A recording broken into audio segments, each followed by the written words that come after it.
So my name is Ariel Peel. I graduated from CU in 2009. My degree is in political science and broadcast news. For the last 6 years, I've been a producer at 9 News in Denver. I think news is, you can talk for days about like gender in TV or gender in film. I think gender in news is a little bit unique, just different dynamics at play with how much people are paid.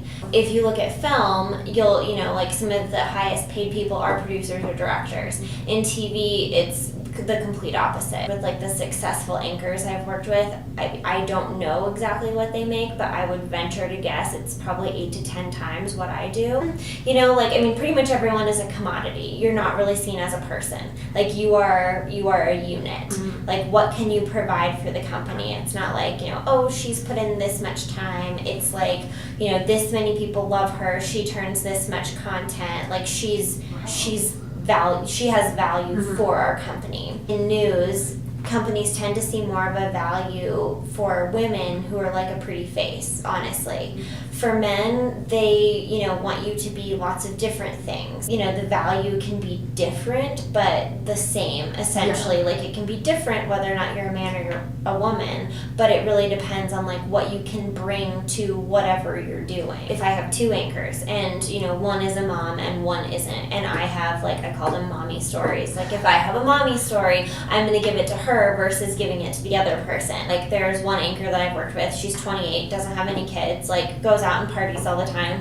She's very visibly like a younger face. Mm-hmm. She's great at her job, but she's definitely a younger face. Mm-hmm. It wouldn't make any sense for me to give her a mommy story. One of my anchors is the quintessential mom, but she is also the biggest Broncos fan ever. And so I know that if I have a Broncos story, I would much rather have her read it than someone else. My 4 o'clock time period that, maybe there are moms at home who are watching. So just for that particular audience, I think it might be more advantageous to have, my female anchor mm-hmm. read that versus someone else. I've had one male anchor, he's been there forever, and his thing is gardening. If I have anything that, relates to home or things outside or gardening, that's all on him. Which, you could argue is a difference in gender roles. Mm-hmm. Especially as I've gotten older, I've noticed a lot more. There are a lot more female producers than there are male producers.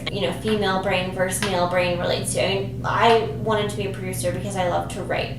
There are fewer men, at least in news, who just want to write. Mm-hmm. Same thing tends to be true for directors. I have only known, in my entire career, probably 3 or 4 female directors and probably 50 male directors. The more successful that I have become, older women who have been managers or who I've had to work with, I think that they feel threatened by younger people. There's competition within other women in the business. If they're reporters or if they're on-air talent, you are always worried that the person sitting next to you is prettier than you or has a different look than you. There's this male and female anchor team in Australia, and for a year he wore the same suit every day.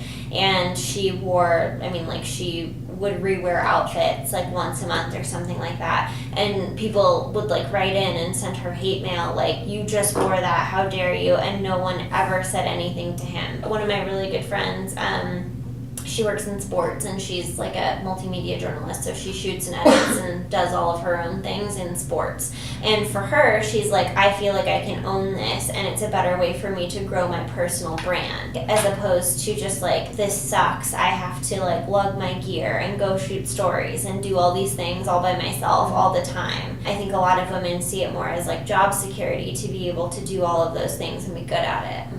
There are a lot of really progressive markets. Denver and Seattle are essentially the same, right? We both live in states with legal pot.